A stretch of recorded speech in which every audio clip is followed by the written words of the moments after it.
know this world will pass, but we know the truth will last. This is the Stable and Steadfast podcast.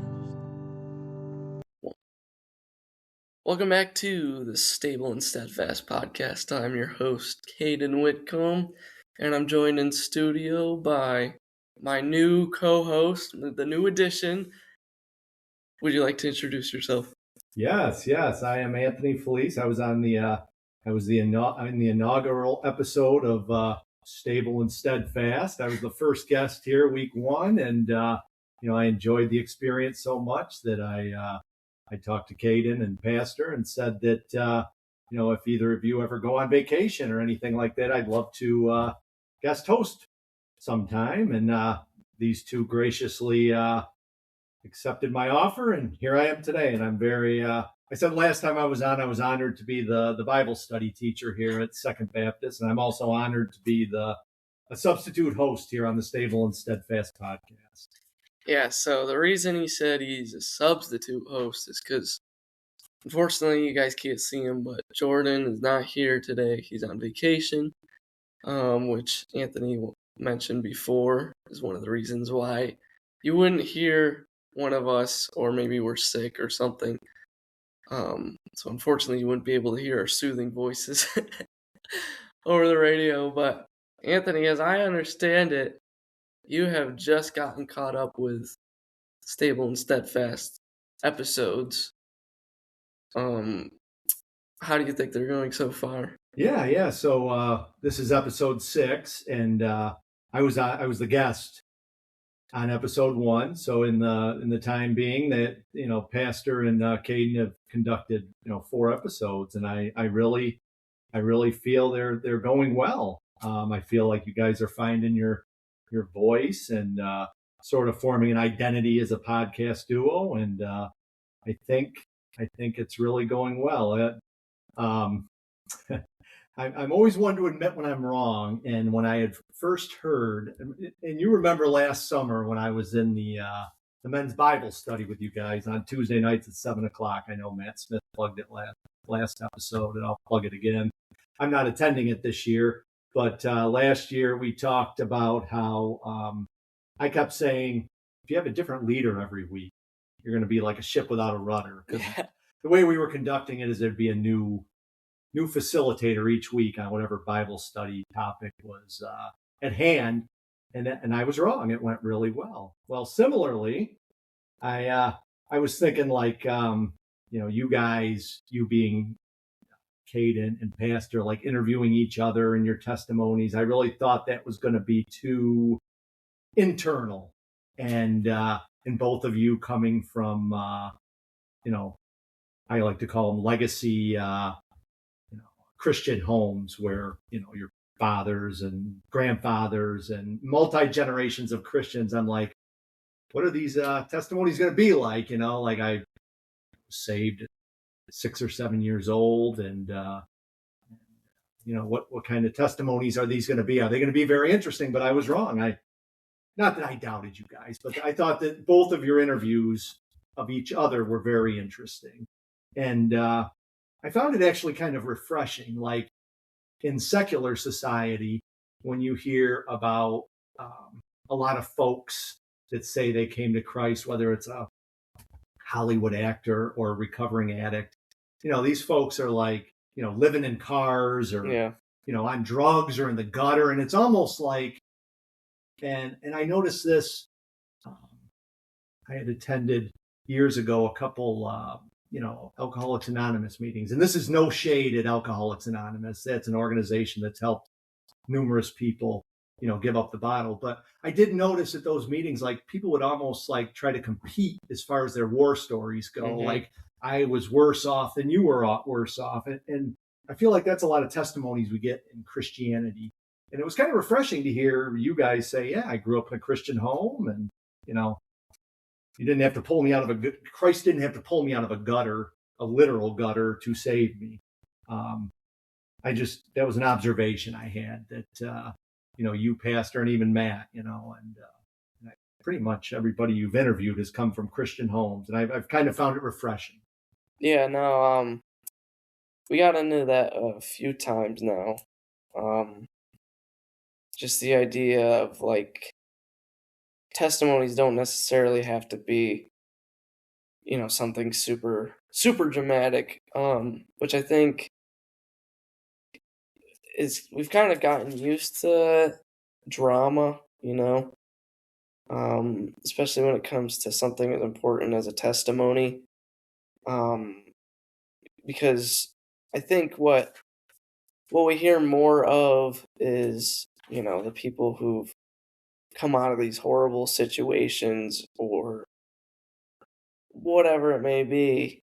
And so that gets kind of, put at the forefront of both Christian culture and secular culture. I mean, we see it with television shows where people are only interested in something like spicy and dramatic. Drama. Yeah. Which that isn't to say drama isn't a bad thing for a testimony, but at the same time, like, I'm sure a lot of the people who have gone through those dramatic redemption stories, I think they would have had it, they would have wished they had it another way. You know what I mean? Especially if it is something that still haunts them or something they're still dealing with. I think sometimes the drama or the theatrics of their testimony can sometimes overshadow what Christ has done for them. Yeah. I feel like it almost points the story back to ourselves, and we should be pointing, others to the saving grace of Christ. Mm-hmm. And on a lighter note, I really appreciated the 6-7 joke that Pastor had when he was doing his testimony. Okay. And he said he can't remember exactly if it was 6 or 7. And is that what I noticed? You slipped in 6. You were saved 6 or 7 years ago or something. Oh, did I really? Yeah, like the first time I was here, or like seconds ago. When I was talking about like Pastor and Matt Smith, they both said about age 6 or 7 when they were saved in previous episodes. Yeah, but it's hilarious. Pastor really put an emphasis on it, and I really appreciate that kind of humor. And it's funny. I was just at this time of year, there's multiple graduation parties going on, of course, with even your brother, Solomon, recently. But just this past weekend, I was at mine and Kathy's niece's graduation party out in Liverpool. And I got talking with they of course had friends at their graduation party. And I was talking with the group, and I was kind of likening the 6-7 joke to Facebook. So, when Facebook first came out, it was for younger folks. Yeah. Now it's like for parents. Parents put pictures of their kids on Facebook and, what we had for dinner and things like that. So I was kind of likening that to 6-7, and my nieces said, no, it's still pretty relevant with young people. So I was thinking it was kind of like a joke now for older people, now that it's already ran its course with the young folks, but I guess it's still relevant. So Stable and Steadfast podcast, right on the cutting edge of cultural jokes, nonetheless. Yeah, so I'm pretty impressed. We're pop culture, Anthony. That's what we are. We're in the world, but not of the world, right? Yeah. Right. Yeah. I had some thoughts about last episode with Matt, which we've kind of already talked about it, but I was very impressed by how integrated his family is, in this whole church, because that's one benefit of this podcast is he's definitely someone that I find interesting, and he's a really good orator. He's got the perfect radio personality. Definitely. But I didn't know that those things about him beforehand. And it's nice kind of getting some lore, I guess it is. Yeah, I agree. Sort of some background, and like you and I were talking about even before, the light went green here in the studio. Caiden and I were, workshopping some ideas in I call it my office, but it's actually the Bible study leader office across the hall here on Sunday. And Dave, who's a prominent member here at the church, popped in and we were talking to him. And he said one of the things he really likes about this podcast is you get to learn things about people that you might not learn in passing on Sunday, saying hello, how you doing, making small talk. It's a more intimate look into people's lives that attend the church here at Second Baptist. And I agree. I think that's a good thing because church can be personal, but it can also be impersonal. I mean, hopefully you make relationships with people in church, so you have a Christian community around you. But it can, and this has happened to me even in other churches. I've gotten into the habit of just pop in, stay for the service, pop out, and that can get very, very surface level. And I don't think that is actually the goal of church. It's for us to, of course, to worship God first and foremost, but also we're to, build a Christian community around us to help us in our Christian walk. And I think learning more things about people can maybe lead us to start a conversation on a Sunday after service. Maybe if you saw, I'm just using Matt as an example.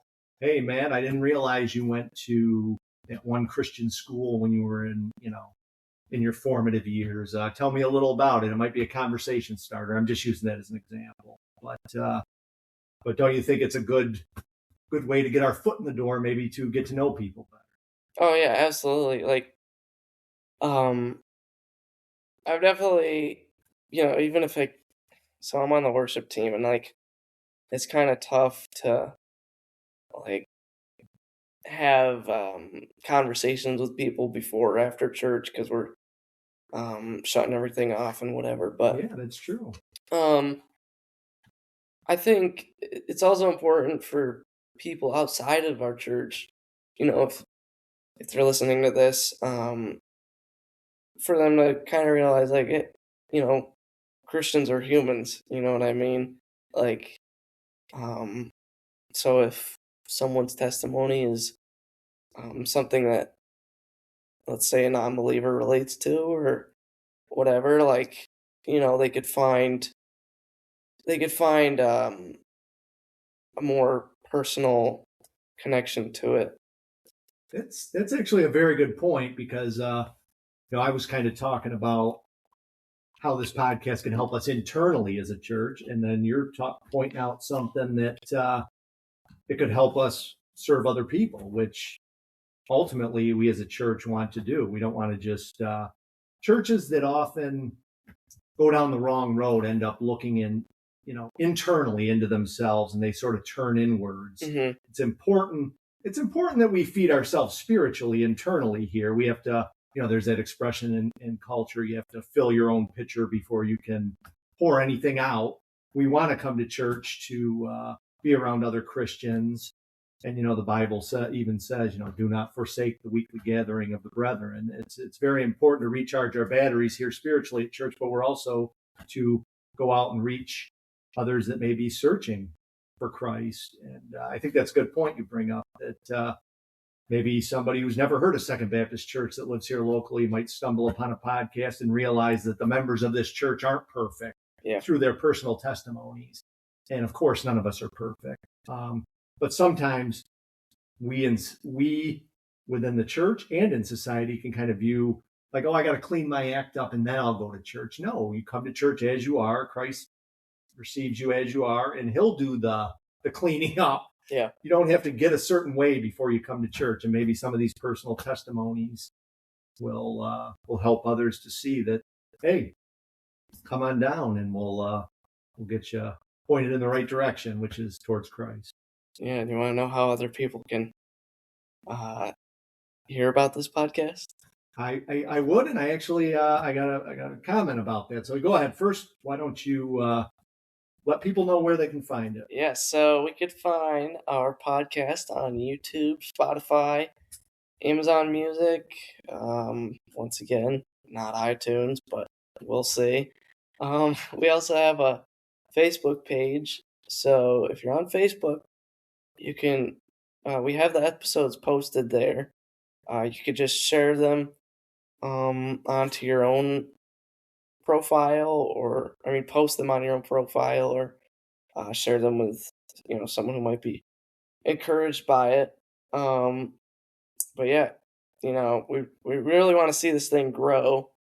That's for sure. And the only way for that to happen is, to all the fans out there, we would love for you guys to share it. Hopefully it'll benefit someone, um, you know, creating a wider audience, so to speak. But yeah, we love for people to share our podcast. So now I got a couple questions about how people consume this and the numbers and things. Not that it's a competition, but say, for example, just off the top of my head, I wanted to see how the inaugural episode, how many views that got versus the sound guys, for example. Okay. Not that I would. Yeah. How do you and Jordan track, like, say, 50 people consume it on YouTube, 20 consume it on Spotify, and the numbers are going to be much bigger than this as we go along. But I'm just using an example. How do you quantify the number of people that are listening? Well, so we really haven't. Okay. Okay, that's an honest answer. The thing is, like, we've seen some like numbers from these different platforms. So we haven't like added those together or whatever. Kind of get like a idea of how big the audience is, but I feel like quite a few people probably already see the podcast on one platform, and they also have these other platforms. So I don't really know how big our audience is, but God will use it how He wants to use it. Right. And you're right about that, about the different platforms. Like the first couple episodes I listened to on YouTube, and then I tried it on Spotify. And I'm not a Spotify person, and that leads into my next question. So I'm a big iHeartRadio. I know it's kind of like a traditional podcast medium. Is there any talk between you and Jordan about and little Anthony, the third sound guy that did not appear on the pod, episode 2, which is my son, Anthony Jr. He'll often joke with me about that I listen to things on iHeartRadio. He'll call me a boomer without calling me a boomer. Let's just put it that way. And so have you and Jordan discussed anything about the possibility of iHeartRadio? No, but you know what? I'm sure we will now. Okay. Well, that's why we bring things up. Exactly. Right? I actually have I have another question for you here before we dive into the topics here, and that's my question to you, or my comment is. So leading up to this podcast, you and I talked, and we decided to do a topical show today. Now, the first 5 episodes have been testimony, where you've been interviewing a subject. And tonight, you and I are going to discuss, it's going to be a topical show where it's just us, and we're discussing topics that are going on inside and outside the church. How do you feel about this, this little switching gears, if you will? I think there's definitely like a time and place for topical. Like, it's, if you would like to be, this is a little segue, but if you'd like to be a guest on the podcast, you can email us through, well, we have our email on our Facebook page, so you'd have to go to our Facebook page. But yeah, if we don't have like a guest, then I think topical makes more sense. But if we have a guest and they do want to share their testimony, again, like, it just goes back to the encouragement thing. So, like, the encouragement to someone who's maybe dealing with the same issues. But I don't really have like a preference. I just think they're different kind of subjects, for different times. Right. So I know in one of our discussions before before going live here, you talked about, you and Jordan had possibly talked about maybe doing a season, for example, of topical subjects, or say, for example, couples coming in and giving a dual testimony. Oh, hey, don't spoil it. Don't spoil. No. But my point being, is, do you think that's the direction you want to go, or do you think maybe 5 testimonies, a topical show, that sort of format, or a different type of show periodically throughout testimonies? What's your thoughts on that? I like the periodic testimony idea. I would almost think those are like special episodes, but obviously for like a season, podcast seasons, I've noticed like some shows they'll just have them be about whatever, or some shows will have them be like a very specific theme throughout the whole season. But I like this show to be more of like, I want it to be flexible, I guess is what I'm trying to say. So it's not, I guess I don't know if that's a cop out from your question, but no, I think that's the way to go. In my opinion, I think that's the way to go. We in the church often can be pigeonholed as rigid, or quote unquote narrow-minded. So I think it's and I think as technology changes, society is changing so quickly. We have to stand by our principles in the church, but we also have to be a little flexible on a bigger scale of what we're talking about than just the podcast. But because it's really interesting, things that used to take decades to change are now changing within 1 to 2 year spans. When technology progresses, it progresses exponentially. So things are changing both in the world around us and especially in the world around us at a rapid pace. And like I said, we need to have stable and steadfast foundation in Christianity, but I don't think the church can be too rigid these days. Yeah. I think it's good to be flexible when it comes to things that, outside of the core of the doctrine of the church, which needs to stay the same as God is unchanging. Yeah. But on a lighter note, and again, spoiler, I hope I'm not doing any spoiler. All right, you gotta be careful with I know, but you can always edit this stuff out. But so just to give the listeners some background again on our prep work for this episode, here I'm thinking, everything really went well that first episode I came out. I really enjoyed my time on the podcast. I thought I was going to come into Caiden in our brainstorming session with these big grandiose ideas, and he would just, eat them up with a spoon. So I came in with a few topics that got shot down very quickly, and I really, very humbling experience. So I come in, I say, let's discuss King James Version of the Bible versus newer translations. He goes, I think that's better if pastors hear for that. Then I throw out, let's discuss, older hymns. And Matt Smith even talked about how he loves the older hymns, and I love the older hymns. I said, let's discuss older hymns versus contemporary Christian music in the church. He goes, well, Pastor and I would like to do a worship team, show on that. So then I go, okay. So I'm licking my wounds, and I throw out another topic that I always like to discuss, apocrypha versus no apocrypha.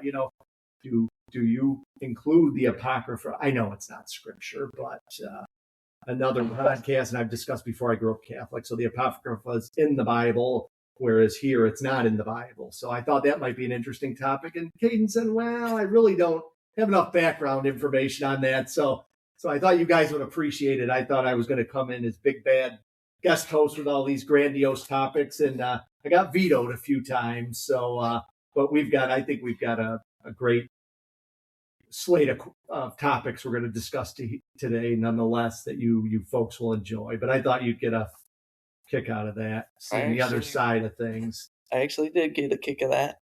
You know what? It's I'm honored that I humbled you. I'm glad I was there I need for that sometimes. Yeah. Yeah. So, are you ready to get into the topic the real meat and potatoes, as it were? I think I have one more thing. Okay. And again, sticking with and I know I'm bouncing around a little bit, but I mentioned a little while ago. Another time I got humbled. It does kind of stay on topic here.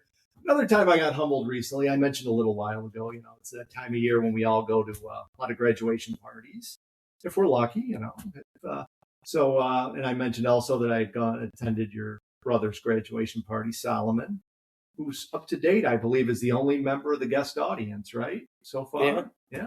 I was going to bring, Anthony Jr., but he's off helping my wife with some things for his birthday bash here this weekend. So anyway, when I was at your brother's graduation party, we were up in Fairhaven, and I don't know, we were all throwing the football around.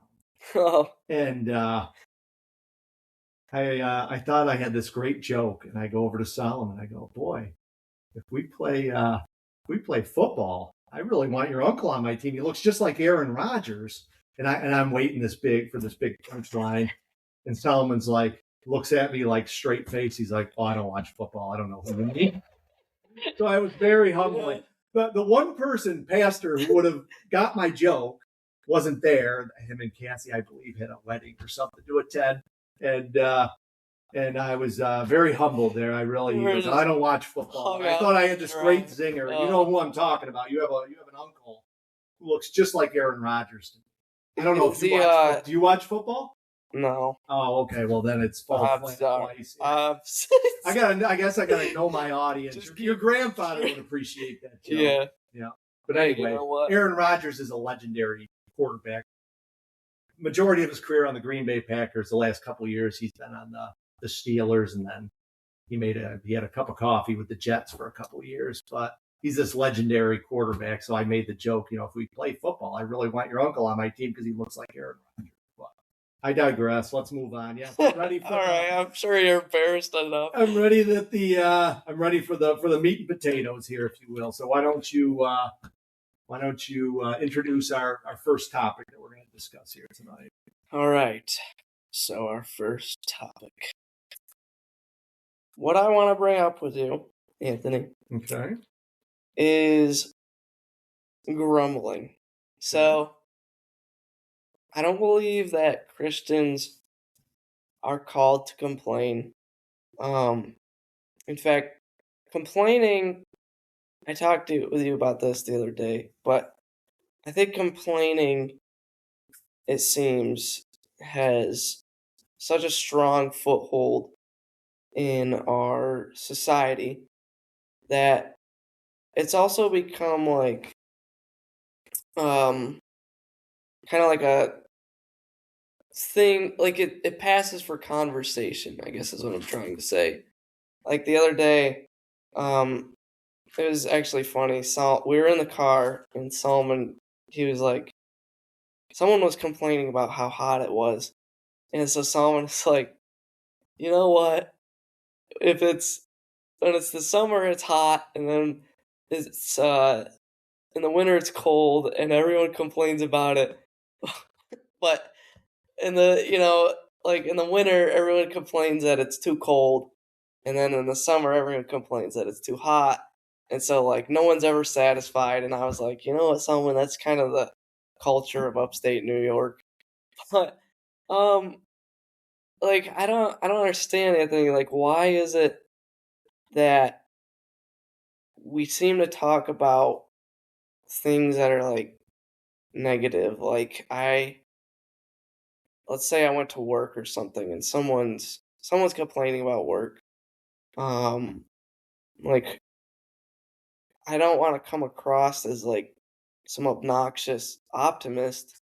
Say like, well, you're getting paid, and like it's not, this is easy work. But I also don't want to like level with them and be like, hey, yeah, this job, sucks or whatever. Like, because I'm like, I guess when I'm trying to ask you is, are we called to complain as Christians? Oh, well, definitely not. Definitely not. I know this is a topic that's near and dear to your heart because, again, going back to last summer when I was attending the men's Bible study, I remember you had mentioned this, and you also mentioned in a previous podcast that you used to work for a major retailer. No free plugs here on No Stable free and Steadfast. plugs. Right. Well, anyway, and I sort of got the impression that when you're dealing with the public, you may come across some complaints. Is that a fair assessment? It is a fair assessment. I'm saying that very tongue in cheek because I know the answer. Yes. Anybody that's ever worked with the public and has definitely come across complaints. It can be very challenging because I feel when I'm around people that complain, it can kind of rub off on me. Mm-hmm. And similarly, when I'm around people that are optimistic and grateful for their lot in life, that can rub off on me too. I've even noticed that if I even joke around that I'm complaining, I can start like really complaining. It's interesting. It's and again, in the last episode, you guys were talking with Matt Smith about the white glove, and it's out when you're out in the world, you're going to pick up dirt. And I feel like when we're out in the world, we can definitely, pick up, the complaining habit. It's very easy, and we need to be diligent, not to, because I firmly believe that complaining is giving the devil a foothold. Mm-hmm. Because ultimately, when we're complaining, we're grumbling against God, whether we intentionally know it or not. Because when we're complaining about our life, we're complaining about his provision for us. How would you feel if you had a child and all they did was complain about, the home you've provided for them or the food you've given them or the car that they ride into school? You would feel like they're ungrateful. Well, when we're constantly grumbling, I can only imagine that that's how God feels towards us, that we're being ungrateful, spoiled children. You know what I mean? Yeah, no, I totally know what you're getting at.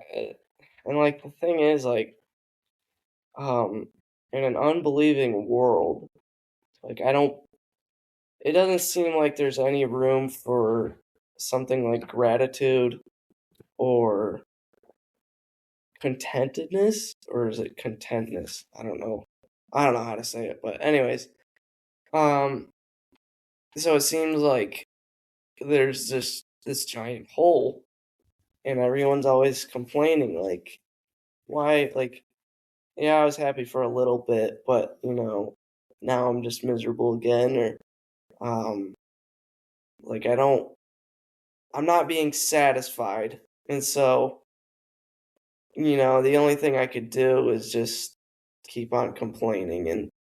And I've also noticed people who, excuse me, complain, they seem to, kind of what you were saying, like they work it into humor as well. And it's like how is it that complaining about something it's not really funny? Like, I feel like comedy comes from awareness of like surroundings, or like kind of like irony, but like it just seems like some jokes can be turned into just like why are you making a joke about, like, I don't want to work here, like this place is garbage, and then they just laugh. Like, I don't know, that seems kind of weird to me. Well, I think you're picking up on something that the devil uses. You're right. In my mind, as you were talking about that, I was thinking of examples of people working complaints into jokes. And, the devil's very subtle. He usually doesn't beat you over the head with things. In the garden, he subtly deceived Eve, twisting God's words. And I think with complaining, it's the same way. He'll work it into everyday conversation, like you had mentioned, and he'll work it into jokes and almost pass it as, every day, or something that everybody does, or he'll take something that we shouldn't be doing and make it like desensitize people to it. And I think that's one of the subtle ways that he uses complaining to get a foothold in our lives, and we really need to be vigilant about it.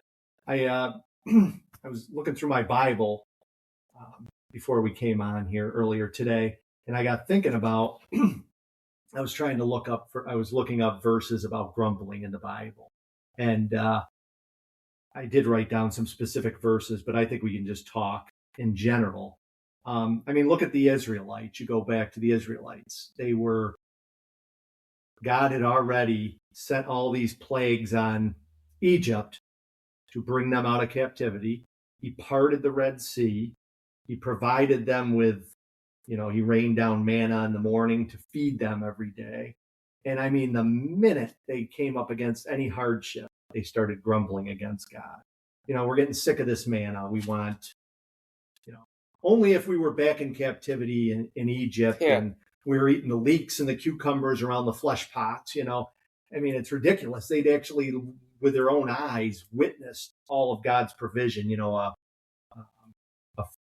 was a tempest in front of them he was a tempest behind them at night to protect them from any marauding Egyptians that were after them. And he was, a cloud of smoke in front of them during the day to lead them along the way. And I may be mixing those up, but my main point is the Israelites had seen firsthand back in Exodus all that God had done for them, and they still grumbled against them. And what happened? I mean, God said, "You want quail?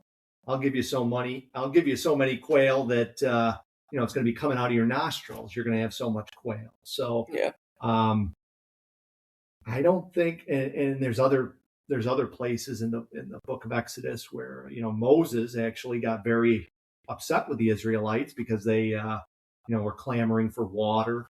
And there's one account where God told Moses to tell the people, or to speak to the rock, and it would produce water. And he was so frustrated with the grumbling of the people that he struck the rock, that it actually led him to sin. There's actually an example, now that I'm talking about it, about grumbling leading to sin. The people grumbled. Moses got so fed up with the people that he struck the rock instead of speaking to it like God commanded. And, he was judged for that. Ultimately, it wasn't allowed to enter into the promised land. So my point being is I don't think God looks kindly on complaining. And have you ever noticed that, and I've mentioned this to you before, have you ever noticed the people that complain the most do the least? Yes. I've observed that in life. Yeah, I had a coworker, and she's older, but I've also had coworkers who are older, and they don't complain at all, or they tell me to stop complaining, to be honest. But the lady that does complain, like, she would make it seem like what she was doing was just exhausting her to no end. But then, you'd like someone else would do it and it would take 10 minutes or something. So it's like, and she'd also be really hard to be around. Like, I just don't really want to be around someone that's complaining constantly about menial tasks, like, because it's like you don't have to work here if it's really bothering you that much. And plus, I really don't like it when, I guess I'm complaining, but complaining about complaining. Yeah, I don't very much appreciate it when someone's complaining about something that I actually do enjoy. Like, I enjoyed my retail job. It was a pretty easy job. Met a lot of great people. I made a lot of friends at work, and then I have one coworker who, like, I didn't have necessarily a problem with her. I just had a problem with her attitude. And like, it wasn't making the workplace any better. Like, her complaining was not solving any problems. You have any thoughts on that? I do. I do. That's a great point. That if somebody's complaining about something you enjoy, I can almost take that like personal, Yeah. like they're doing it to irritate me, but they're probably not. In psychology, that's called like personalizing things. But I'm with you. I feel that way too. If somebody's complaining about something I really enjoy, if they're complaining about the church, or I'm just trying to think of things I enjoy, football, or I feel like that it's a personal attack on me when it's really not. They're just complaining and grumbling. And one of the things I've noticed, and one of the things I've used to um, sort of soothe that personal hurt when I feel like they're targeting me, is that deep down they're missing something. They don't have that hole you mentioned earlier in our soul isn't probably being filled, because if it was by the Lord, they wouldn't be grumbling that way. So it's really, when people are complaining, usually they're unhappy with something about themselves.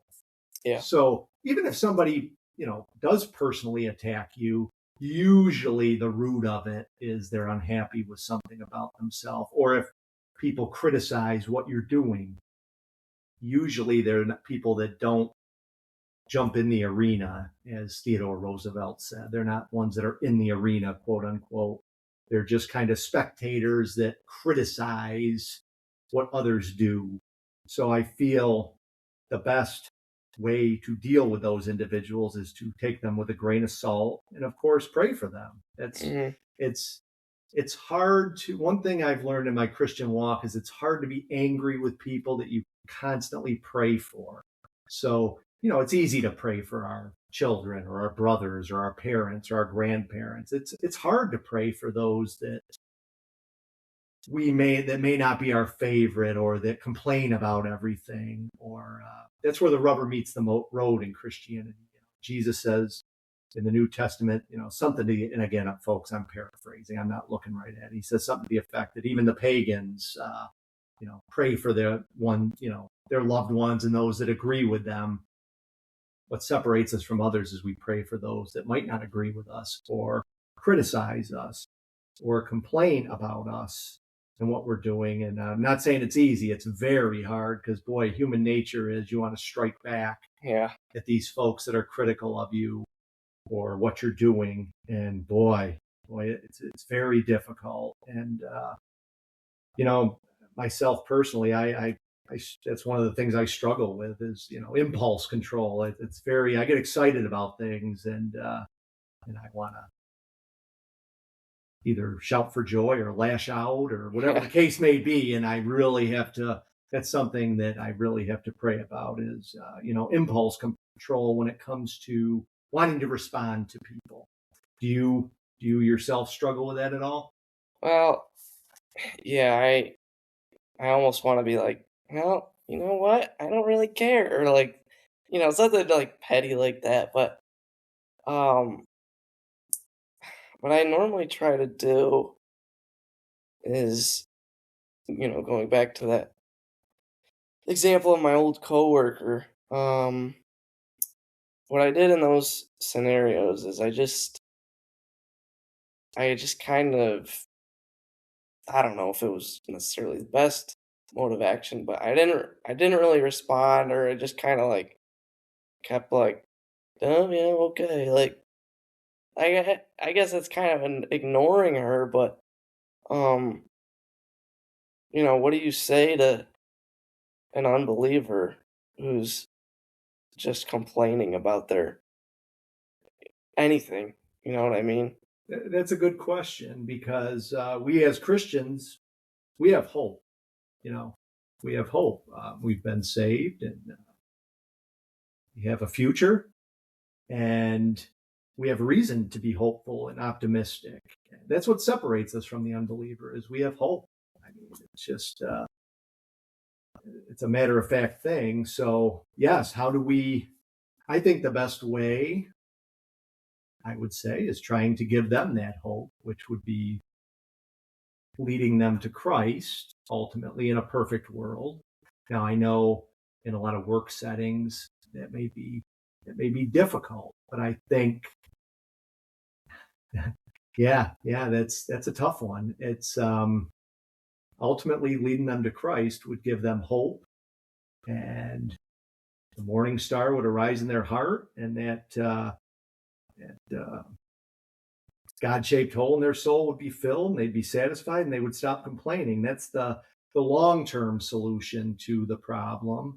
But a short-term solution, that's I feel what I do, my coping strategy is in the workplace is I try not to engage in it. It's not like I necessarily rebuke the complaining, which maybe I should, but it's not the approach I take, because in secular, we have to be, I mentioned earlier, of the world, or in the world, but not of the world. We have to be of the world. Yeah. We have to work jobs or go to school, or, go to graduation parties, things of that nature, go to Lowe's, or Home Depot to buy things to repair our homes. We have to be in society to function. And we're not going to eat, each person we encounter that complains, we're not going to be able to lead to Christ. It would be wonderful if we could. But I try to, if it's like a coworker, for example, or somebody I'm working with, I try not to feed into it. That's my strategy.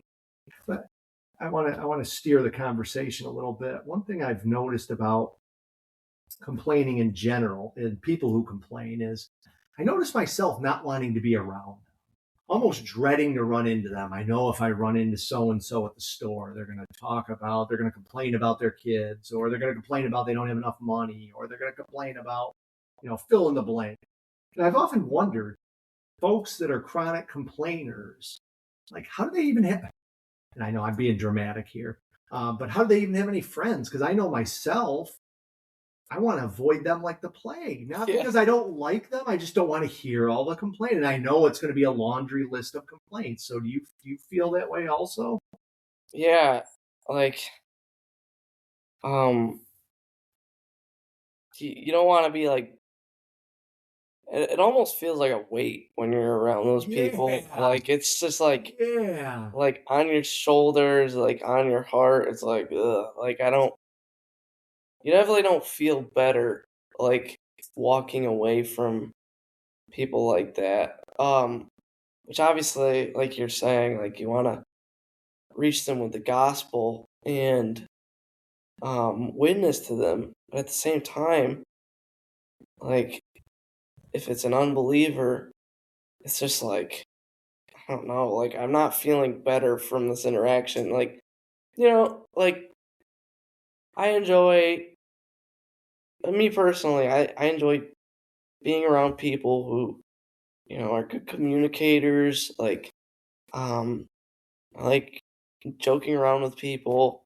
And I don't really enjoy people who are just like come at me with personal attacks or say things like, like, I don't, that person, like, I don't like them or whatever. Right. And it's like, I don't really know what to say to you, because, like, I don't want to start joining in on, let's say, complaining about someone else, because, if I were that person and I were being complained about and I didn't know about it, I would feel horrible if I found out. And, like, even if it's complaining about doing something or certain food or whatever it may be, it's like, you know what? Like, I'm not gonna be so absorbed by everything negative about something that um I can't function and conversate normally. Does that make sense? It does. And yeah, I think that goes back to what I was saying about trying not to engage. It's hard, for example, when, because us humans, when we don't like somebody, we want other people on our team that, quote unquote team, that don't like that person also. Yeah. So we're trying to recruit, well, I can't stand so and so. What do you think of them? And they want, that usually that person wants you to jump in. So that's where I try to not engage. And the same thing with like dirty jokes, for example. It I think it's taking a stand in our faith when somebody tells a dirty joke and they kind of elbow you and they want you to join in and laugh. And if we don't participate, I think that it speaks volumes. Yeah. And you highlight something else that I think is a big line of delineation. If they're person X who's the chronic complainer, there's a big difference if they're a Christian or if they're not, because we can gently, in love, correct the Christian and bring them back into the fold, because we can all backslide. It's just because we're Christians doesn't mean we're never going to complain. But if they are a Christian, so I'm going to try to give an example without giving away who it is. Okay. I know I've already dropped a few spoiler alerts, and I'm really not trying to give anything away. But this very situation you're describing has arisen within the last couple years in my own circle of friends. This one individual, and I'm not going to even say gender. Not that we don't believe in gender here at Second Baptist. We believe, male and female, he made them. I am just going to leave this person genderless, because I think if I give too much information, folks that are here at the church could probably draw conclusions. So there's this one individual who's a Christian in my sphere of influence. And I was getting to the point where this individual, I didn't want to be around them because they were falling into the devil's trap of chronically complaining about their plot in life. And another individual in my sphere of influence sort of took that person under their wing and showed them all that they should be grateful for in their life, all that God's blessed them with. And it took some time, but I tell you what, this person that was gently brought back into the fold is a completely different person now. Like, I have no problem being around them now. So whether that can be done with a non-Christian, I don't know.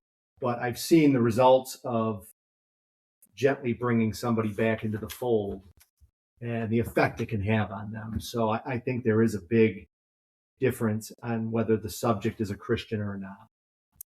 Yeah, and I think that goes back to the whole, hope thing and gratitude. I think, even if a Christian loses everything, they still have gratitude because we still have Christ and we still have Christ, yeah. our salvation, if an unbeliever lost everything, I don't know where that would put them. And I mean, do you have something you want to say to that? Yeah. I agree. And I song by Lee, the famous patriotic song by Lee Greenwood starts out, I believe, if I lost, basically he says, if I lost everything and I had to start again with just my kids and my wife, his point is we're in the greatest country in the world. Yeah. But even if we do lose everything and have to just start from scratch with our wife and our kids, for example, we have Christ and that's all that matters, So you're right. I don't understand.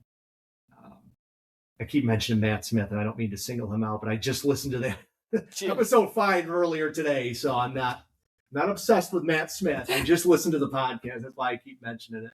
Big Matt Smith fan. Yeah, right. But he had talked about, you guys had talked about Christian nationalism and things patriotic in the last episode, and and now I'm trying to think where I was going with that, but anyway, even if we do have to start over with nothing, if we have Christ, we have everything. Yeah.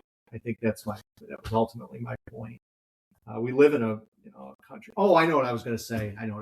Is you had mentioned if the atheist, for example, loses everything, what hope do they have? The fact of the matter is they don't have hope.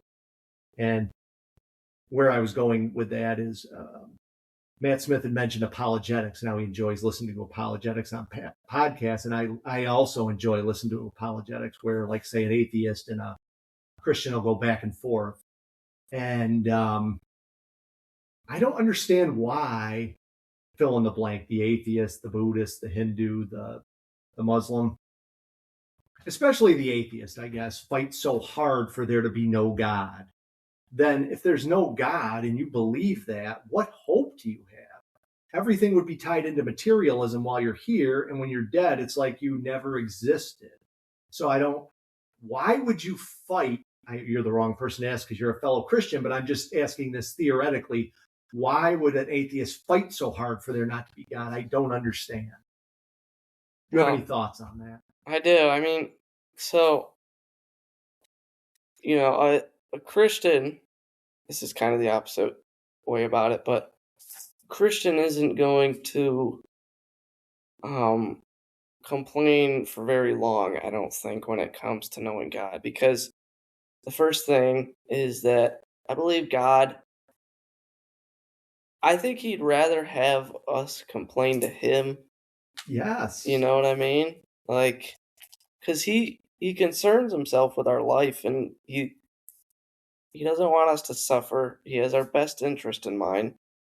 Meanwhile, the atheist believes that there's no one that they can complain to, and they'd rather have no God, simply for the fact that if there's no God, then there's no accountability, and there's no reason for anything, really. And I think there's some level of freedom in that for them,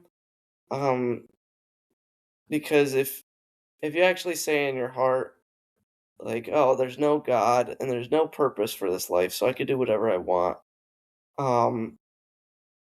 then you could either become a lunatic or you could become the greatest person by worldly standards, but in the end, you're going to be nobody. And I think, where was I going with this? Yeah, that happened to me too. Yeah. I just think a lot of people will be like, hey, atheists believe in themselves, or they just believe in nothing, and they believe in no accountability. And, you hear that over and over again, and you're kind of like, well, yeah, well, whatever. But it's so true. Like, if you have no belief in God, then there's no reason for you to live by any standard or your morals can be whatever you want them to be.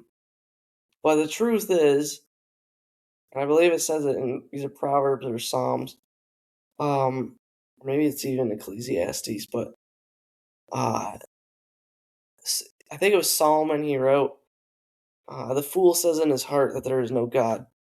And, I almost think like atheists or people who say there is no God, you look at some of the greatest scientific minds, allegedly, of our time, like someone like Stephen Hawkins, who said, "Oh, of course there's no God," or like, "You'd be an idiot to think that." Like, and then, like he gets passed for smart by worldly standards, but he's a fool in the end. Yeah, 100%. I've heard that said many times that, the atheists, for example, they don't want there to be a God because they want to be their own God. And I believe that is true, that they want to be able to do what they want when they want. And they also, I think eventually they end up buying the hype, because I know an atheist, one particular atheist, he trusts in himself. Yeah. And I mean, you could never even approach this individual and point out to him that there might be the chance that he's wrong about something. And that can be frustrating, but it's also, it's sad for that individual and any other individual. I'm not just picking on this one individual I know. And again, I'm not going to give any hints to who it is, but you guys wouldn't know anyway. But I've noticed that atheists do trust in themselves, and they get to the point where they almost believe they are God and that they can't be wrong, when we know that only God is perfect and we are flawed human beings. All of us have fallen short of the glory of God. And, even our most righteous deeds are like filthy rags. It says I believe in Isaiah. Yeah. And what you were talking about, Solomon, and like you said, I don't recall if it's in Proverbs or I believe it's in Proverbs where Solomon says, the fool says in his heart, there is no God. And he also says in Ecclesiastes, and Pastor this past Sunday that filled in for Pastor Jordan, Chris Tracy, he even referenced Ecclesiastes, and in Ecclesiastes, Solomon says that God's put eternity in our heart. Yeah. And the atheist can try to suppress that, but God's put it in our heart, and it's there, and we have to deal with it. Whether we choose to deal with it or not is up to each individual. But for me and my household, we're serve the Lord. You know what I mean? Yeah, there you go. And also touching on something else you said about complaining. You're right. God does want us. We were just talking last night in adult Bible study on Wednesday night at 7:00 here at the church. Those are the only plugs we give here is church church events. The promo, yeah. So on the men's Bible study is 7:00 on Tuesday nights. The adult Bible study, open to anyone. Wink, wink. Is on 7:00 on Wednesday nights, and we were just talking last night about how. Well, we were talking about a slightly different topic, but it all sort of converges into what we're talking about. We were talking specifically about, we as Christians, we should have hope, but we should also not worry. Another thing that a lot of people do, and it's even fashionable in society, is I worry more than you. And that's almost like a badge of honor. I've noticed, especially with, again, not throwing shades at mothers or women. No, you and Pastor said you're looking for one email. I don't want to bombard you with emails of critics of me saying that I'm, being misogynist, and I'm not. Any press is good press. That's right. So no shade to mothers or women, but I almost feel that that's like a badge of honor, if you will, among mothers. Like, I worry all the time, which, of course, we're going to worry about our children. We're going to worry about our family, and are they doing okay? But it shouldn't get to the point where it consumes us. Jesus tells us in the Sermon on the Mount, which you mentioned in a previous episode as being the greatest sermon ever preached, and I wholeheartedly agree. See, I'm referencing an episode other than episode 5. There we go. So Jesus says, do not be anxious about anything. Behold the fowls of the air. They neither reap nor sow nor toil, and yet your heavenly Father feeds them. Or, and again, folks, I'm paraphrasing. I don't have it right in front of me. Behold the lilies of the field. Not even Solomon in all his splendor was adorned as them, and yet they're here today, and tomorrow they're plucked up and thrown into the fire. So we shouldn't worry about our lives, and if we do have complaints, we should bring them to God. What do we do here in society, and even in the church? They have a problem. Say somebody in society. Or no, let me bring it into the church here, because we've been talking about society. Yeah, we can focus more Christian. Yeah, we're going to segue into the next topic, but this will be the segue. And you're right, we should focus, turn our attention more into the church, I feel, at this point. But this will be the segue. So, for example, in a church, somebody has a problem with what, and you can fill in the blank. I don't mean to call out pastor, but somebody doesn't like something the pastor's saying, or somebody doesn't like what the worship team is singing, or somebody doesn't like what one of the deacons is doing. What do? They start complaining to all their friends. Why not go to that person and bring your complaint to that person? And there's actually verses in the Bible that talk about this. I did write them down somewhere, but anyway, my main point is, and we can talk about that more in our next topic. But my point being is, God wants us to.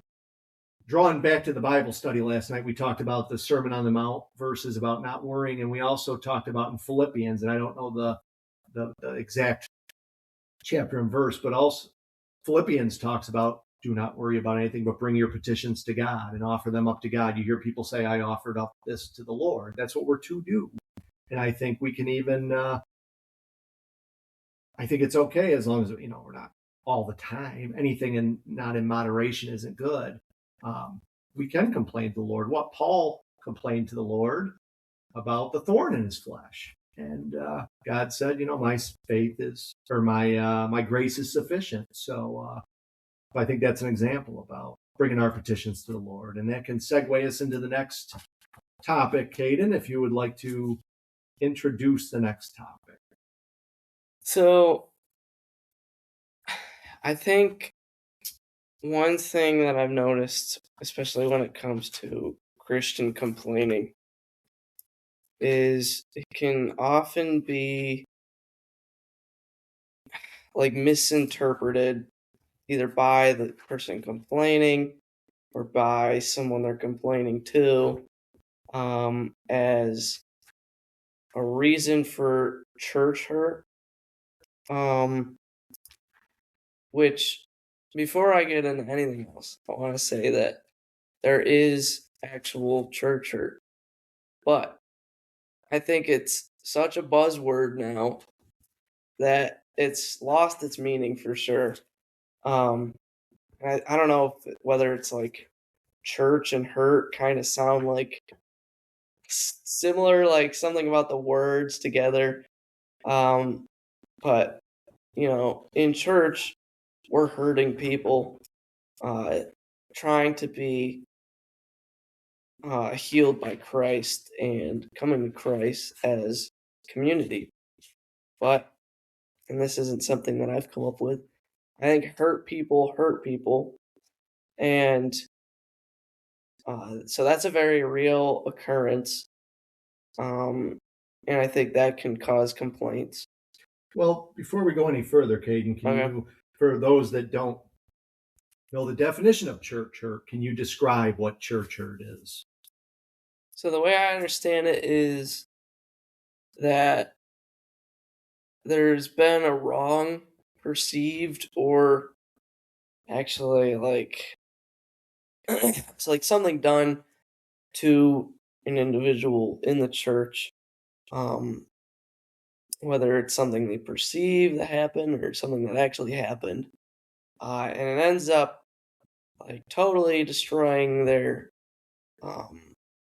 relationship with church and the whole community. Or maybe like some people it's almost been like an excuse to walk away from the faith entirely. But I don't think, like, I'd rather have people complain about, let's say, like the carpet in a church, like the carpet's not the right color or something, I don't like that, and not call it church hurt, because it's misusing the word for one thing, and it's greatly exaggerating your problems. Like, church is not for you as an individual. You're going to church for both the communion with, or fellowship with other believers, and to worship Christ. And I think when we lose God as our main focus, then we start to complain. Yeah, and I agree with you. I don't think I would classify, and I know you're using that just as an example, and we've talked about it before. Like, it's easy for people to grumble, and I would think the color of the carpet, as an example, would fall under the heading of grumbling. And you're right to, if somebody was to use that as and classify that as church hurt, I would say that would be a misclassification. Church hurt.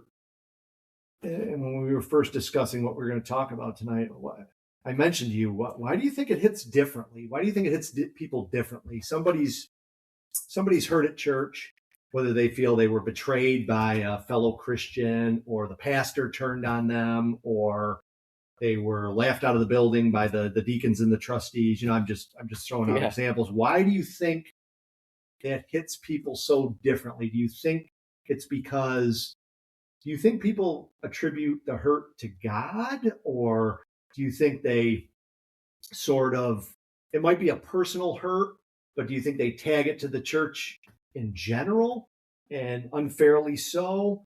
Why do you think it cuts so deeply? Like I mentioned to you before, like, in our families, we're going to get in arguments and be hurt. What do? You're not going to, disown a brother, for example, because you were hurt by him. You've got to talk about it and work through it and reconcile yourself to your brother, for example. Why often, and I know I'm asking this is a multi-part question, why do you think people feel it cuts so deeply? And also, why do people often get hurt and take off and don't come back and try to work through it? Why do you think that is? So it seems like,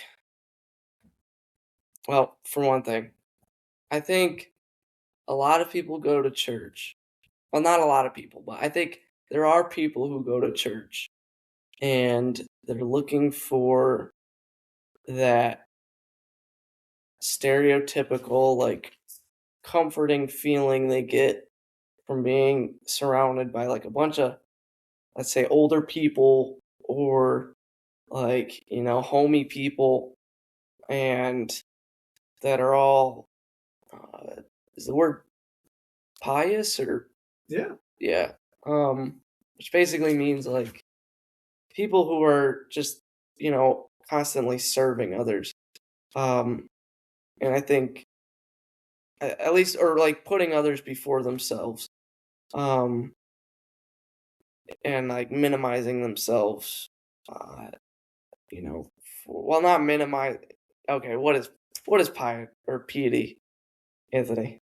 Piety is, I want to say off the top of my head, piety is an outward reaction to the grace that you've received from God. Um, and I know what you mean when you say a pious person. I'm in my head, and I'm sure a lot of listeners are visioning in their head, an elderly person with their head bowed, praying at church. And I think what you're trying to say, and correct me if I'm wrong, is people expect to get a warm, fuzzy feeling when they come to church. And maybe if there's a confrontation or a slight that doesn't fit into what their narrative is for church, and they run away licking their wounds and don't come back. And I think you're right. I think you're right. When we, as I mentioned in the intro, I was on the first episode. Well, this room here, where we're recording this podcast, has changed dramatically from what it was during the first episode. Yeah, and it wasn't what I was envisioning when I walked in. And I said, "Boy, the microphones even look aggressive. The way they're positioned now compared to the first episode."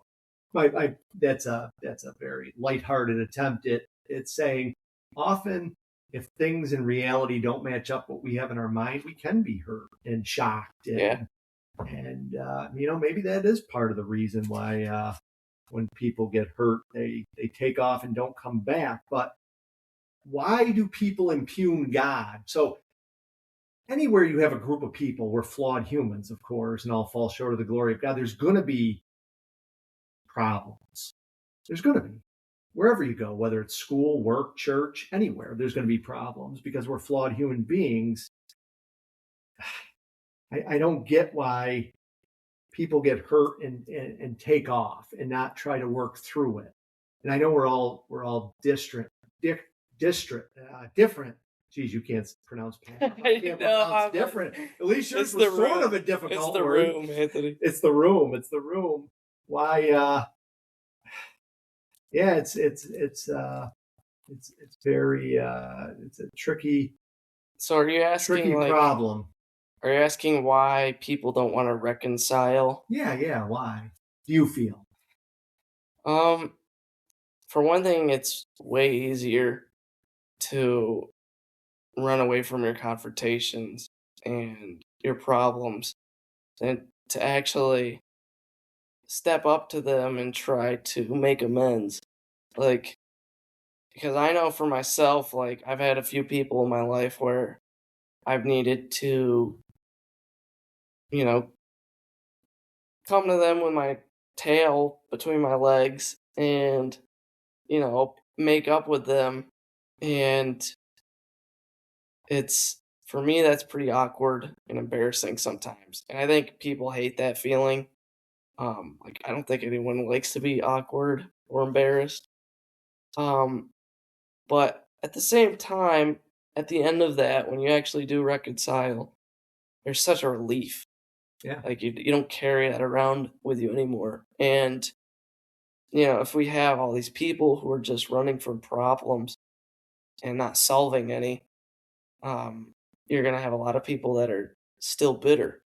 And that's a terrible burden for that person to Yeah. carry. Yeah. I mean, bitterness, and I can't take credit for this, but I've mentioned before when I was on the podcast that I listened to some sports podcasts. And one of my favorite sports podcasters, he'll say that, like bitterness or, holding on to anger against someone else is like taking a poison pill and hoping it affects them. It doesn't. It affects us. Yeah. So if we hang on to bitterness or resentment, it only is hurting us in our relationship with God. And that was the second part of my question. I kind of lost my train of thought again there, and you bailed me out. But It's all good. why do people, if they're hurt by another person, say for example at church, why do they impugn God? Why does God get roped into that, and the church in general? Why can't the person just say, I was hurt by, Anthony Felice over at Second Baptist? Why do they all of a sudden, in some cases, never want to go back to any church or don't want to get involved in a relationship with God based on that one bad experience at church? Why do you think? I almost feel like people will just assume that the people at church are God. And so when they get disappointed by them, they'll just be like, like I had a bad experience at church and with God, and I just don't want to be anywhere near him. And it's like we're not God. Right. You know what I mean? I mean, the best we can very do is try to reflect God's goodness. Yeah. We're not God. Which you should come to Second Baptist because you will find comfort. But anyways, I just think it's easy to just kind of throw God in the mix when you think that all God is like a building where you were hurt at. You know what I mean? Yeah, it's sort of like compartmentalizing God. Yeah. And that's of course not possible. He's too big. Yeah, definitely. And that's another thing we should when we have problems, going back into the last segment, we don't tell the problem, we don't tell God how big our problem is. We tell our problems how big our God is. That's the right way to approach it. Well, no, you go ahead. Oh, go ahead. Well, I was gonna. So this is definitely a longer episode than what we have. I think we're almost getting to an hour and a half. Really? Yeah. Wow, it doesn't even feel like I know it doesn't. Well, let me just. That being said, we still got to get to the third topic here. But I do want to finish out this segment by quoting scripture.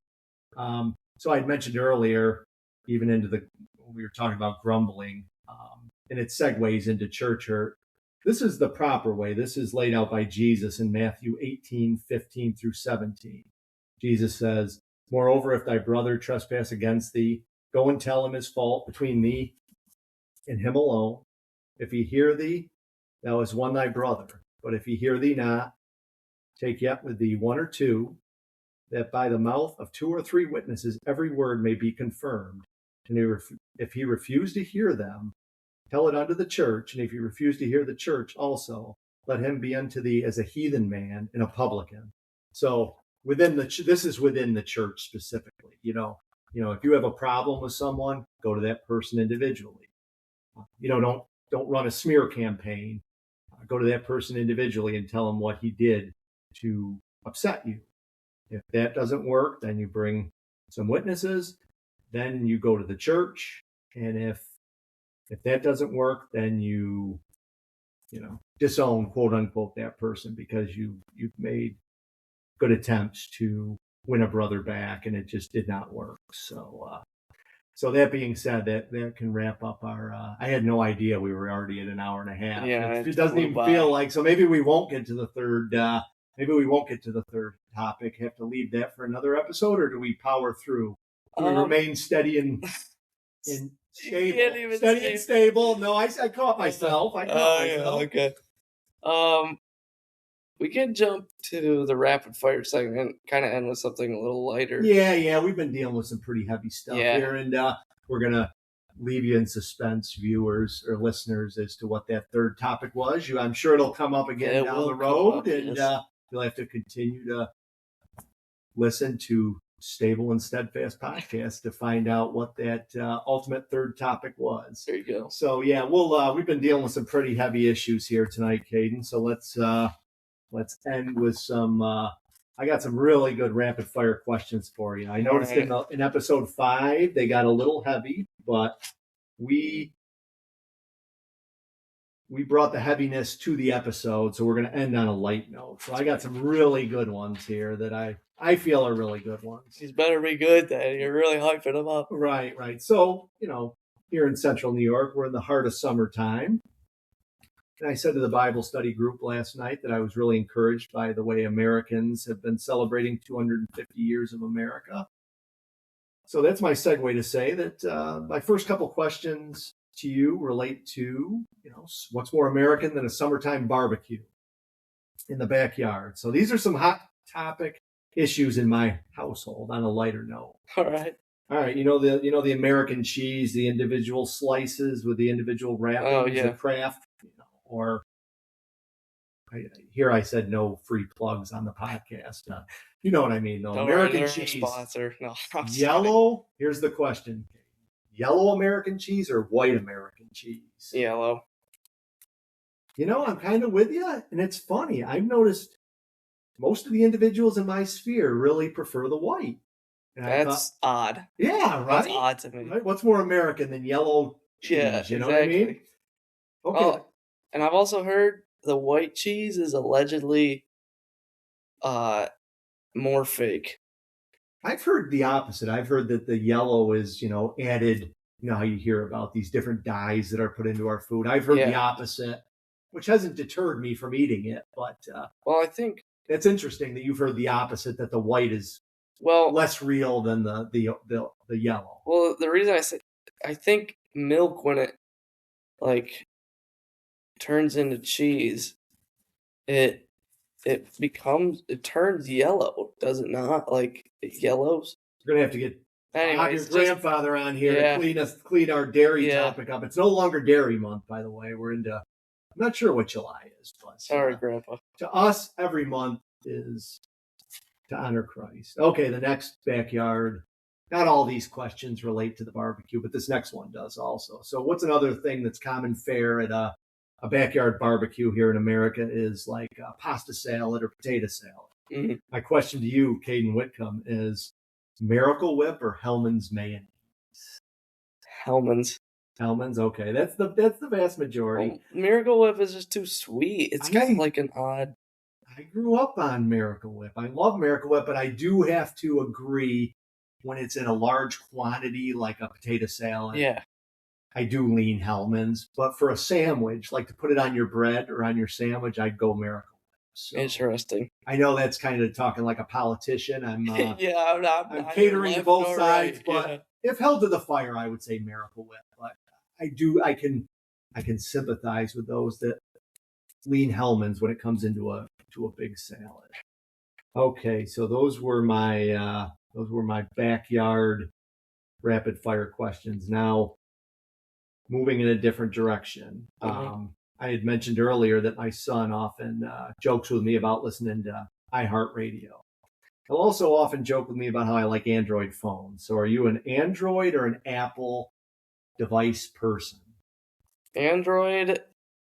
So I've only ever owned Android, and I've known people, I have a lot of friends that are like diehard Apple guys, but then when I use their phone, it's like seemingly unnecessarily complicated, And like, I don't Boy, know if that's I'm quite a old for phrase. that. Seemingly say that again. Seemingly unnecessarily complicated. That was quite a phrase I there, know, I Caiden. know. Very good. But and like the thing is, like I ran over one of my Android phones with like my lawnmower, and I was expecting it to just be like blown apart, and it was perfectly fine. So I don't want to hear it from Apple.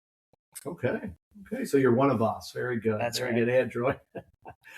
um, all right. Now I'm sitting here and we're talking, and I'm drinking some coffee that I made down in the cafe here at Second Baptist Church. Another, you know, It's a nice little perk. nice little perk of not the reason to come here, of course, but we do have a nice little cafe down here at on the floor level at Second Baptist. But I brewed up some coffee before coming up here, and I'm wondering, Caiden, Dunkin' or Starbucks? Price, I'd have to go Dunkin'. Food and drink quality, I'd have to go Starbucks. Now you sound like the politician. Okay, well, but I have reason. Like, You like those cake pops over at Starbucks, don't you, Caiden? okay, those are very good. They are very good. And also they don't. It doesn't seem like there's ever enough cake, like a cake pop. Like, you know what I mean? Like, Yeah, like just I gives eat it it one taste. bite. Right.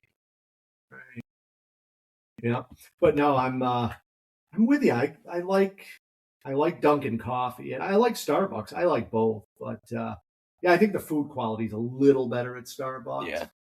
But I feel like there's kind of like peer pressure around here locally in my sphere of my hemisphere of friends and loved ones that really are strong on the Dunkin' side, and can almost shame you if you want to go Starbucks. It's definitely like an East Coast thing though. Like, Dunkin' is like I've been down south like numerous times. I don't see like hardly any Dunkins down there. Really, it isn't Dunkin' more of an East Coast, because Starbucks was started in Washington State, so Well, maybe it's more I would like picture a New that as England more of a thing West then. Coast brand. Yeah, I mean, I just feel like Starbucks is a little. To me, that seems more like California area, but Yeah, West Coast. yeah, I don't know. Like Dunkin' always seemed like New England. More of a Northeast versus South or Western type thing. Yeah, directional coffee, that could be Yeah. their next slogan. No, I don't think they go.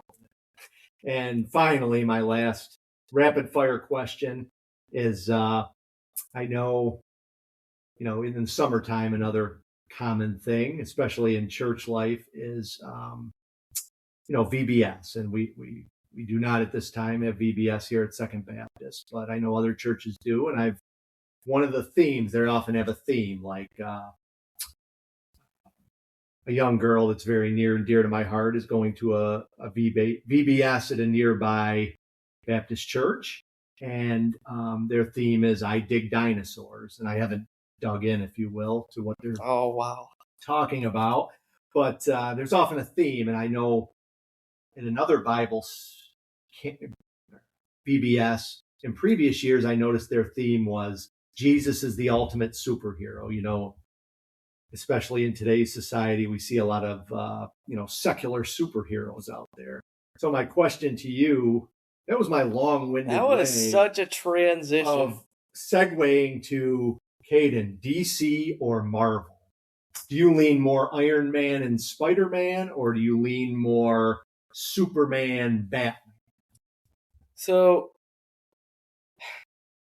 this is actually a tough question for me, because I'm really into like fantasy and action and stuff like that. Like would it be fiction? It would be fiction. And I've been really disappointed with Marvel lately. Like when I was younger, I was really into Marvel, and then like up until a few years ago, they started just making kind of like, it seemed like they lost like what they had with their movies with like an Iron Man and stuff. And then with DC, it's almost like I think they're revamping DC, and James Gunn, the guy who did Guardians of the Galaxy, he did Superman for DC, and that was pretty good. And I also like The Batman, which is like the newest Batman. And I don't know, like there's a part of me that likes how real like it actually is. Like people are bleeding, like bad things are happening, but there's still like a good guy that's relatable. Like that's why I really like the Batman uh movie, because like things were going wrong, and it wasn't like he really won necessarily at the end, but people were saved. So I like that, like the realism, even if it's a comic book character. But I don't know. What are your thoughts on that? Well, I definitely, when my son was young, it was right around the time that the Iron Man trilogy was coming out, and I gotta say I got sucked in. They're great. I really loved Iron Man. Yeah. Robert Downey Jr. great as Iron Man. I really thought those were good, and some of the other like first couple Spider-Mans really good. You go back to the early 2000s, like 2004 through 2012. I mean, they ripped off a number of movies that were excellent. And I think you're right, though. I think they kind of they turned into this big budget sort of, we can roll out anything and slap Marvel on it. And they got bought out by Disney, and they just got almost too big. Yeah. Almost too big. And I really feel at this point, they feel that they can just roll anything out and it'll pass for a good movie. And I think that's where they're starting to lose people. And I think early on the DC was way behind Marvel as far as movies. And I think that they had to confront that within themselves. And you're right. I haven't seen some of the newer ones, but I can see if they confronted that within themselves, that they had to do something different. Maybe they are churning out with a better product. I did about 10 years ago, I did go see Superman versus Batman. It was probably about 10 years ago. That was I thought that was a really good movie. Oh, I like that. It's just like everything is just too like physically dark. Like lighting wise, you know what I mean? It's like more with like Batman stuff and DC in general. Yeah, and it's like in reality, you're having this guy who's like freakishly invincible go against like some guy with a rock that can instantly kill him. So it's like how do you balance that out? And then like at the end they're just like fine with each other. So I thought it had a really good story like up until the end, where they're just like, oh yeah, now we're fighting this doomsday together. Like, I don't know. And one line that stood out to me from that particular movie, the Superman versus Batman, is, and I can't remember exactly the context, but I think Batman, again, I think it was in a dark moment. He was saying he had Superman bent to his will, and he mentioned, and I'm paraphrasing here, he mentioned something to the effect that, God bends to man's will. God bends to man's will, because I think in this scenario they were kind of positing Superman is like a Christ-like figure, and Batman is more of like a relatable human figure. And at this juncture in the movie that I'm referencing, Batman had the upper hand, and there was some line said to the effect of God bending to the man to will, the will of man, and we know that that's impossible. We as Christians know that's impossible. Yeah. So, and then Superman's the reason why they won at the end. So it's like, it was kind of a weird line. Yeah, it is. Now that I think about it, just a couple other, and I know we do have to wrap this up. Just a couple other light notes. Something that you had said, talking about lines. See, I'm getting a little better, more streamlined with my segues. Right. One of the previous episodes, because I got caught up, I said in the last couple of weeks on the different episodes, and you had mentioned something about Port Byron being a large high school. And I know everything's relative. Okay. Large compared to, it was during your episode, your testimony, you said, you had gone from Port Byron to FLCS. And you had mentioned Port Byron is a large high school. Now I mentioned my nieces earlier. I went to their graduation ceremony. They graduated from Liverpool High School, just outside of Syracuse. There was 491 students in their class. Holy cow. So I wanted to, tongue-in-cheek, chide you about calling Port Byron a large high school. And I know everything's relative. Well, so do you have any comments on that, Caiden? I will stand up for myself. Okay. So,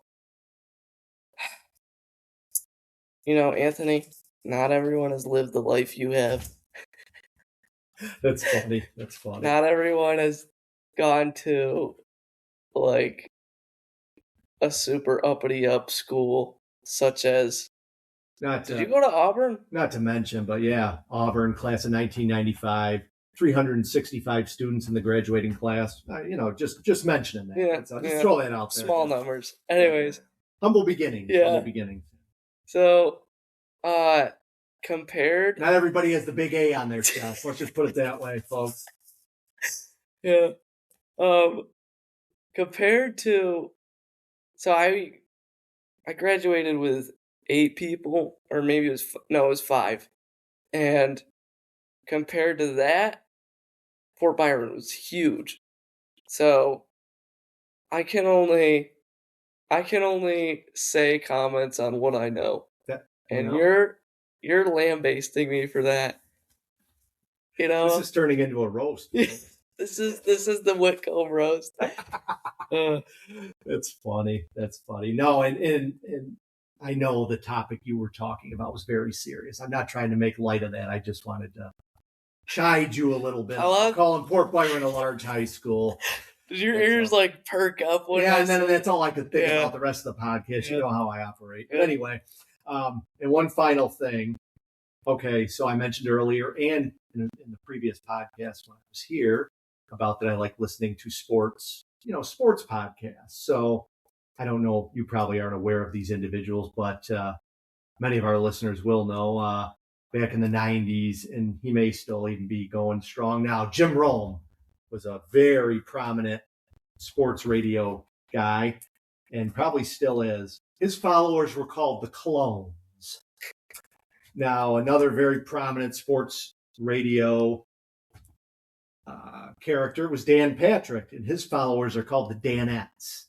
So my question to you on a lighthearted note, Caiden, is what are the followers of the Stable and Steadfast podcast going to be called? I have a recommendation. I would call them the Steadies. Maybe the Steadies. What do you think about my idea? It's nothing you have to answer distinctively now, but what are your followers going to be called of this podcast? Rocks. Rocks, okay. Rocks are pretty. I mean, Jesus said to build your house on the rock. Yeah. Or is it more of like the stone the builders rejected has become the cornerstone? More like that, or no, just rocks. No. Okay, I gotcha. I'm just kidding. No, I'm giving you an opportunity here to point to Acts in the Bible where Paul says, some say I'm a follower of this person. Some say I'm a follower of this person. We should say we're followers of Christ. I gave you that opportunity. Yeah, I whiffed it. I'm sorry. I know I'm hitting you with a lot here at the end. That was the Aaron Rodgers thing. That's right. Me. Very good. Way to bring us back full circle. But anyway, that being said, it was an honor to be back on here and discuss these topics with you, and I really appreciate the chance to be, a fill-in host here and there on the podcast. I like the direction you guys are taking, and I wish you well going forward. You'll pray us out, and then I'll do a closing bit. I would love to. Dear Heavenly Father, we thank you for bringing us here tonight to discuss topics both serious and not so serious. And ultimately, though, our goal is to, point others to you.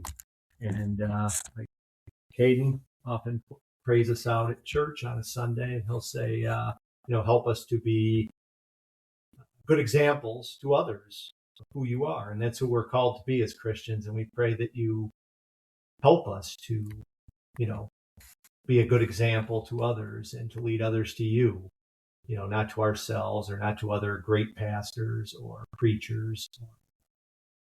Our ultimate goal is to point others to you. And we pray that you help us not to, some of the topics we talked about tonight about, not grumbling. Please help us to keep a grateful heart. And, we already have hope. We have hope in you. And that's what the others don't have, that don't believe in you. So we pray that you only strengthen that in us and be alongside us in our walk.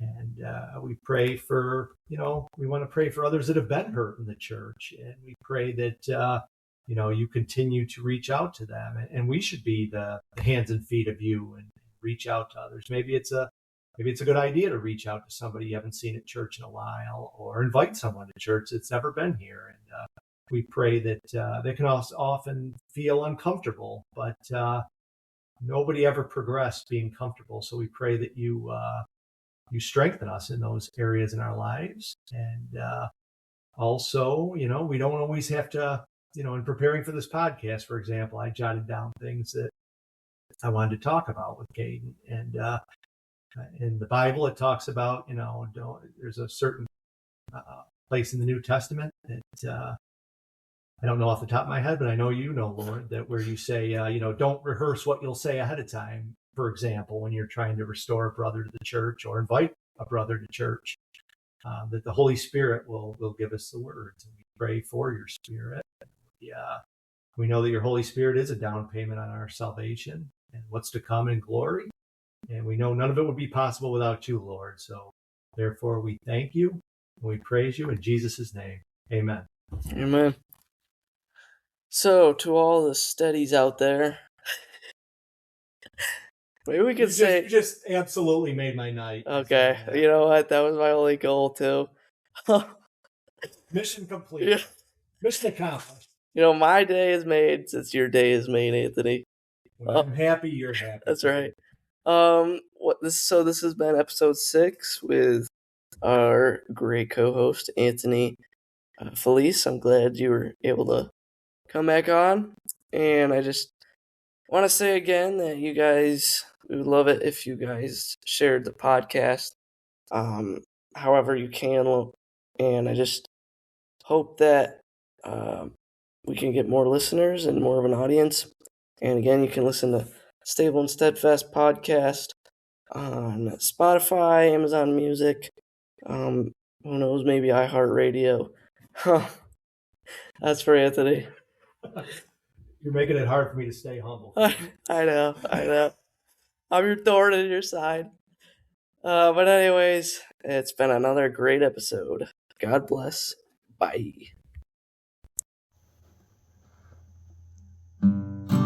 We know this world will pass, but we know the truth will last. This is